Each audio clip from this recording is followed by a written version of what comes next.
finally going to show you how I do my chuck roast. And we just kind of put it over these juices, and then it was never going to go away from it. It's so simple, so easy. You can play with it in multiple different ways. Welcome back to the channel. It's Tatiana of Meat Based Tati. I'm so glad that you're here. Today I want to take you along with me on what I ate today as a carnivore who's thriving. So let's get into it. I'm finally going to show you how I do my chuck roast. This has been a long-awaited request from some of you, so here it is. I'm going to just rush through it quickly because it's a pretty simple recipe, and then we will go through what we're eating. We will make this chuck roast. Just bought a good old chuck roast from the store, or you can use chuck roast from like your farm cow, whatever you want to do. And then we have some tallow to either fry it. There's two ways. You just toss it right into the oven, Dutch oven here, and you put it in with a little bit of either broth or filtered water, some salt, and just throw it right into the 325-degree oven for 3.5 hours, and then just checking on it towards the end to make sure the liquid hasn't dried up. Or you can do it a little bit extra, a little bit more flavor. You can sear it on all sides before you do that exact same method. And then you could add things like bone broth. You can add, if you're on the carnivore-ish side, you can add onion, you can add garlic, but it's truly so good with just salt. You could spice it up with some butter. Bam, that's exactly how we're gonna do it today. That is quite the sizzle we have going on, and that's how I know that it's perfectly ready for me to put my chuck roast on there. But like I said, you definitely don't have to do this part if you're in a time crunch. Just go ahead and toss all the ingredients in the pot itself, and it'll taste super, super similar. Just doesn't have the little extra 1% of depth. Got the chuck roast all seared up on it. I just did both, like the main sides. You can do all of them if you'd like. But I did about 2 to like a little bit over 2 minutes, just barely. And then we're going to add my lovely homemade bone broth. It's a little gelatinous, so that's a good sign. Getting that fat in there. And then the other crucial thing, when cooking and you're putting water in, use filtered water. You can't cook out everything, so I just love to use filtered water just to take that extra step to make sure I know what I'm putting in my body. And then you don't want to fill it up all the way because you still want crusties. Let's just toss that in there. Don't need to waste it. And then now I'm just going to add a bunch of salt. And then I'll let you see how much salt I kind of put in there. So then get it all in the broth. Make sure it's nice and salty because that's going to help the bottom part of it be salty. And then I do a nice layer on top. Do a little bit more, call it good. Okay, and now we're just going to close it. This one is a camp oven. You can definitely use a Dutch oven. I think they're quite interchangeable in my opinion. And then we just go ahead and we'll toss this into the oven at 325. I've done, like I said, 300, I've done 305, I've done 325, I've done 350.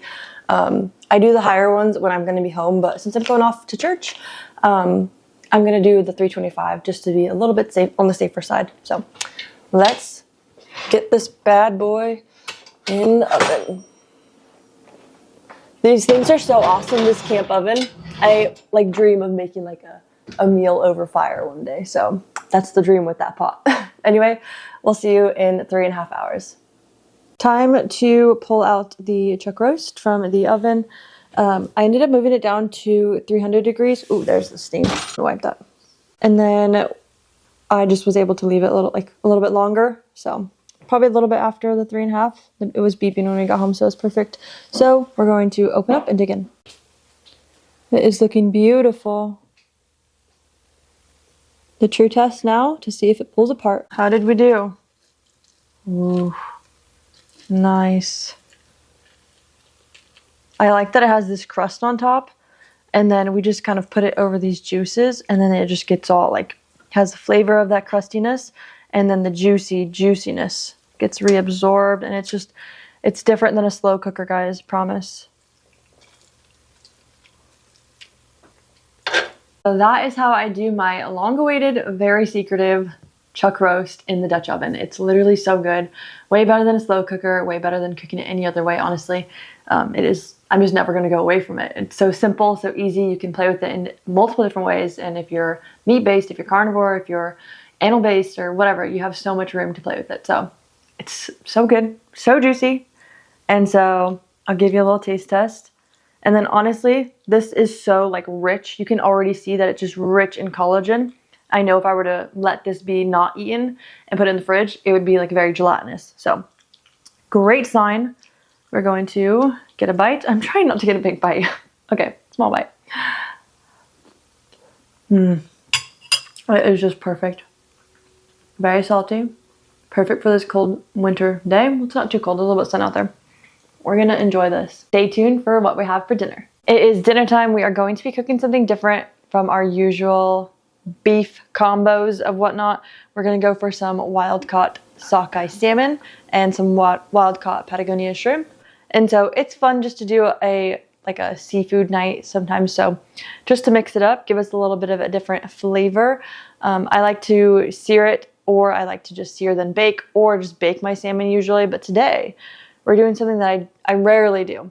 I rarely sear it completely until it's cooked. So we're going to see if we can get a nice like little fry crust on it, or we can get the skin of it nice and fried. So we're going to be playing with it. Hopefully it turns out, hopefully I don't dry it out, but I still keep it juicy while getting that nice little crust. And then with the shrimp, I am working on trying to master it, not trying to overcook it because every time I seem to overcook it. So we're trying to make it still be a delicate, nice, just easy bite without overcooking it, because in my brain I'm like, everything needs to get cooked for some reason. So we're going to try to fry that up. I'll throw some tallow on this guy while I do it on high heat, and then I'll add in some butter and then some salt. And then for the shrimp, I think I'll just do butter and then salt. So we will get this cooking. I will cook it on my little like skillet, and I'm super excited because we are using it probably like the third or fourth time. And so we're still really new on the whole skillet cooking thing. So griddle, whatever you want to call it. But yeah, we are going to get this cooked up and get dinner going. I definitely don't have seafood like weekly or daily or anything like that, but I do like it on occasion. I always make sure that I get a wild caught option. I do not get farm raised, as I don't want a bunch of things pumped into the feed or into the fish or color added, blah, blah, blah, blah, because it's not very good. I'll always take the real food over the fake food. All right, got the salmon on the pan. It is sizzling. It is honestly popping. And so I'm super excited. I like when like you can get like the fried skin. I like that. Anyway, I started the butter. I melted it. I didn't want to burn it, so I pulled it off the heat. And then I'm going to, once I flip my salmon, that'll probably give me about 2 minutes aside for my shrimp, so that I can hopefully not overcook them. That's kind of the goal. Do not overcook the shrimp. And yeah, so we're gonna have a bunch of butter in here. Gonna cook them with the butter and try to flip them as fast as possible, keeping it about 4 minutes for a total cook. And yeah, we are gonna just flip these guys in 2 minutes. Flip this guy in 2 minutes.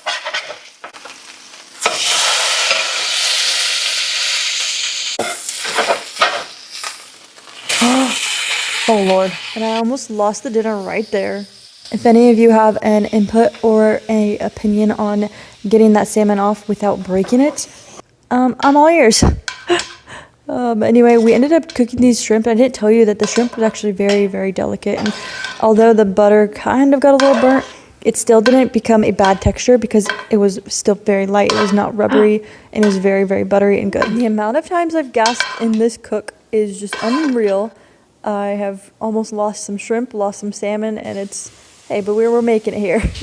And of course, I couldn't serve my salmon without topping it with some grass-fed butter. Dinner is done. I failed. I let the salmon break in half. It was just, everything was just cooking really fast, and we just kind of let things get out of hand. But hey, it's still right here in front of me. I'm able to eat it, so we're happy.